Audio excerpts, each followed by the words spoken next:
So let's what let's मलाई कस्तो गर्मी भयो के यो रहेछ मेरो सिक्स प्याक अनि यो रहेछ म अनि यो रहेछ मेरो दानी खालको body Hello guys, welcome to my new another episode and new vlog मा चाहिँ तपाईहरु सबैजनालाई स्वागत छ। This is our morning। आजको यो vlog मा चाहिँ तपाईहरुलाई आज मैले मेरो यो गोवाको मार्केट घुमाउन जाँदैछु।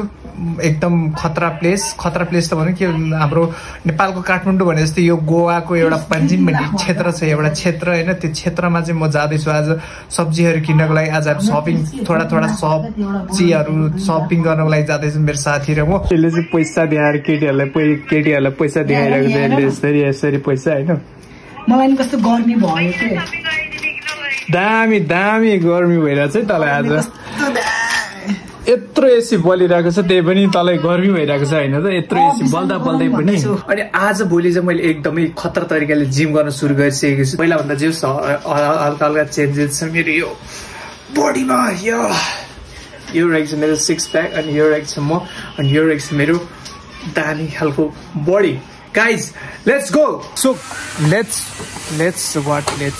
म चाहिँ फाइनली म चाहिँ टोटली रेडी भइसकेँ अनि यो पनि रेडी भइसक्यो अनि स्कुटर पनि निकालिसक्यो। अब हामी स्कुटरमा चाहिँ हामी मार्केट जाँदैछौँ थोडा सब्जीहरू खरिद गर्ने के लिए जा रहा है। रुक यो चलो चलते हैं। अब तपाईहरुलाई चाहिँ म यहाँ गोवाको अब यहाँ बाटोमा हिँड्दैको नजाराहरू देखाउँछु।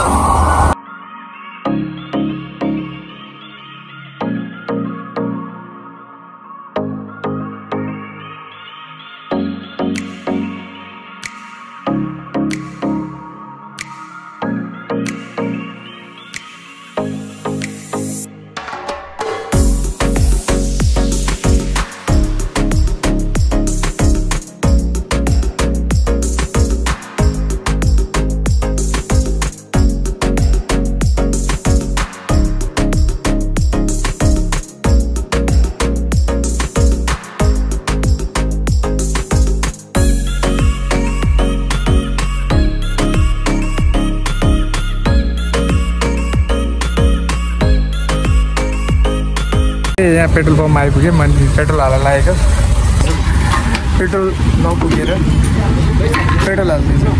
हामीले पेट्रोल पनि हालिसक्यौँ अनि हामी लाग्दैछौँ अब मार्केटतर्फ। अहिले चाहिँ हामी ठ्याक्कै अब जाम त के भन्नु, जाम त त्यस्तो जाम त होइन, काठमाडौँमा त्यस्तो जाम त होइन, तर यहाँ हल्का अगाडि बढ्न त पाउँछ, तर हल्का जाम चाहिँ हुँदो रहेछ यहाँ पनि। हामी चाहिँ मार्केट नजिक आइपुगिसकेका छौँ। अब यो रहेछ यहाँ गोवाको चाहिँ यहाँ मछलीहरू बेच्ने ठाउँ, एकदमै गन्दै आउँछ। यो चाहिँ माछा बेच्ने ठाउँ रहेको छ होइन। अनि यहाँभित्र चाहिँ हामी सब्जी किन्न यहाँभित्र जानुपर्ने हुन्छ। यहाँभित्र जानुको लागि अब हामी स्कुटर पार्क गरेर जाँदैछौँ। ल कहाँ राख्ने अलिकति बाटो राख्नु पर्थ्यो।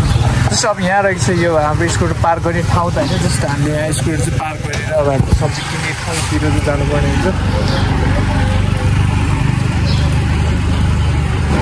त्यही राख्ला मान्छे हिँड्ने बाटो कराउला नि फेरि।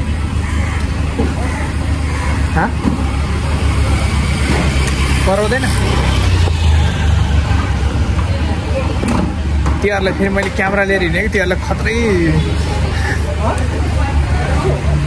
कसले खोइ के भन्यो राख्न मिल्दैन भने हो कि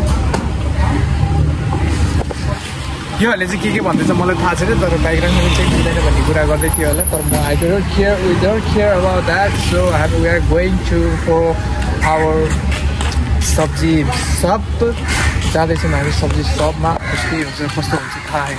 हाम्रो गोवाको चाहिँ सब्जी के भन्छ हाम्रो कालीमाटी, काठमाडौँको कालीमाटी जस्तै यो गोवाको यस्तो पसन्द हो यो होइन। मेरो साथी र म चाहिँ यहाँ सब्जी किन्नको लागि आइरहेको छौँ। यहाँ चाहिँ यसरी कोरभेडा आलु प्याजहरू यो तरकारीहरू पनि यस्तो राम्रो तरिकाले मिलाएर राख्छ कि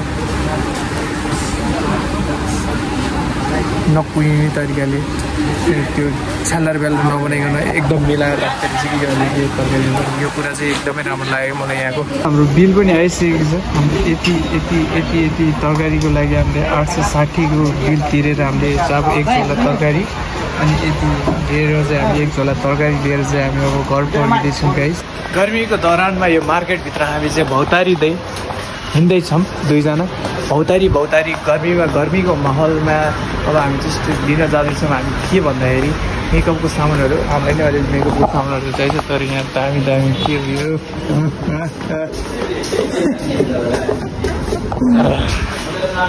यसरी हिँड्नु पऱ्यो। अब यो साइडमा मैले हिँड्दाखेरि यसरी हिँड्नु पऱ्यो। अब चाहिँ हामी ग्लास चस्मा किन्न आइसकेका छौँ। चस्माहरू अब हेर्दैछौँ हामी कस्तो देख्यो मलाई यो चस्मा कस्तो लाग्यो? ठिक छ राम्रो छ। मैले चाहिँ यो एउटा चस्मा लिने भएँ अझै अरूको पनि चस्माहरू लिन्छु यहाँ। एउटाले मात्र त पुग्दैन चस्मा होइन। सो म 2-3वटा 4-5वटै थरीको म चस्मा लिन चाहन्छु यहाँ। फाइनली मैले चाहिँ यो 2टा चस्मा लिइसकेको छु। यो एकदम राम्रो लागेको छ मलाई यो चस्मा चाहिँ होइन। यो प्याक गर्दो अरे यो अनि अर्को चाहिँ यो लिएको छु मैले। यसको यो आइभी भएको भएर मलाई चाहिँ अलिकति राम्रो लाग्यो यो चाहिँ। सो मैले यो पनि लिइसकेँ त्यो पनि लिइसकेँ। अलि अच्छा सा प्लास्टिक में पैक कर दो। हाँ वो इसको इधर खड़ास नहीं आना चाहिए।